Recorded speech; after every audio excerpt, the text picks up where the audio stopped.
Hello, আসসালামু আলাইকুম। অনেক মজার একটা রেসিপি নিয়ে আজকে হাজির হয়ে গিয়েছি। এই রেসিপির আইটেমটা আমি কিন্তু শিখেছি আমার দাদির কাছ থেকে।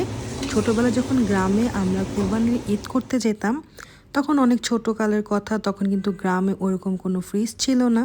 তখন কিন্তু এইভাবেই মাংসগুলো শুকিয়ে রেখে দেওয়া হতো। তো এইটা বানানোর জন্য প্রথমে আমি মাংসগুলোকে ভালো করে একদম সেদ্ধ করে নিয়েছি, অল্প অল্প সবগুলো মশলা দিয়ে। তারপর পানিটা ছেঁকে আমি গরম তেলের মধ্যে মানে মিডিয়াম টু লো যে আঁচ ওইটার মধ্যে কিন্তু ভালোভাবে 3 বার ভেজে নিয়েছি মাংসগুলোকে।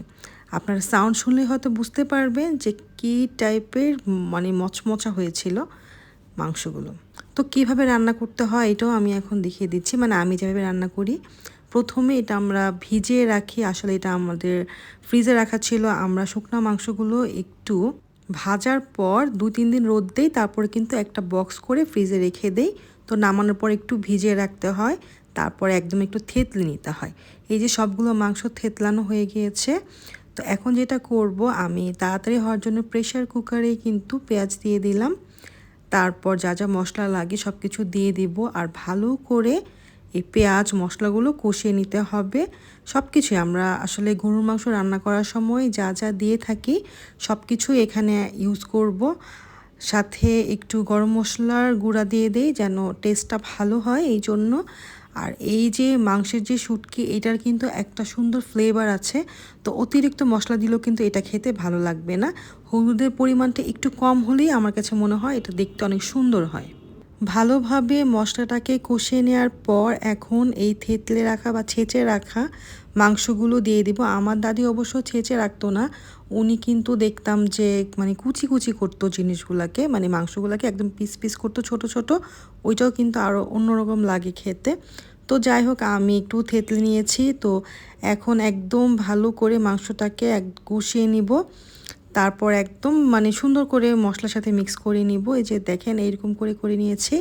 তারপর একটু পানি দিয়ে দিব, পানি একটু বেশিই দিব বিকজ আমি এটাতে একটু আলু দিব। এই জন্য আমি একটু পানি দিয়ে দিব, কারণ আলু কিন্তু আমরা জানি অনেক পানি টানে।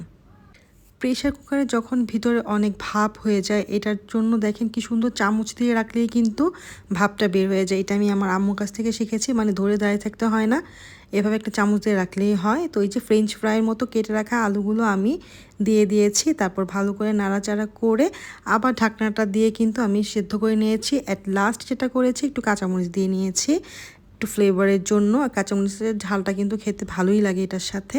তো এইভাবে পানিটা শুকালে কিন্তু নামিয়ে ফেলবো। আর এই শুকনা মাংস বলেন বা মাংসের শুটকি, এটা কিন্তু গরম গরম ভাতের সাথে লেবুর রস দিয়ে খেতে এত মজা লাগে। আপনারা সবাই ট্রাই করেন এবার কোরবানি ঈদে। আর কার কেমন লাগে এটা কিন্তু অবশ্যই আমাকে জানাবেন। Thank you.